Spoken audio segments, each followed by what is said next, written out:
Here in the United States, you see, most of the service providers, when they heard the Somali Bantus are coming to the U.S., they were given resettlement here.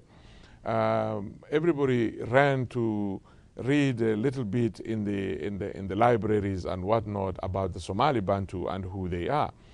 And if you go to read about Somalia, you will only find what was written by the dominant clans. It is not as they claim, Somalis, as that they are homogeneous society, that they are egalitarian society, that they are people who have one language, one culture, one tradition, one religion. It is a myth. Somalis are diverse communities. They are different groups. They are different languages. They are different societies. So, but the dominant clan language was imposed on every other Somali group. All the other languages were denied or refused or viewed as insignificant. There are two major languages in Somalia. It is Mai and Maha, which the Bantu predominantly speak the Mai. The whole reason we came into the picture, me and my colleague Dan van Lehman and a few other people, is because of the difference or the diversity among the Somalis. That's what we wanted to bring awareness among service providers, that the Bantu speak a different language than the language that the dominant clan speaks. And most of the service providers here have employed dominant clan Somalis because they were the people who had opportunities to come to the United States before the war broke.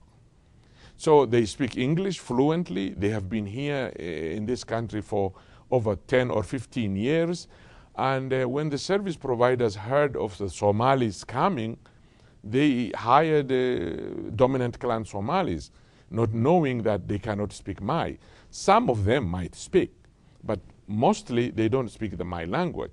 So we told them, and we repeated several times, we strongly told them that this might be a little bit difficult or dangerous because a dominant clan who doesn't speak Mai might try to translate a language that he didn't understand, and it might involve medical issues and it might be more complicated. Also, the Somali Bantu may speak little bit of the dominant clan language, which is Maha language, but they cannot express themselves the way they want to do. It's like somebody living in Miami for a long time. You are likely to speak little Spanish, but that doesn't mean you can go and communicate to a doctor in Spanish language. So there's a need of service providers to employ or hire Mai speakers everywhere in the United States. Wherever we go, we tell them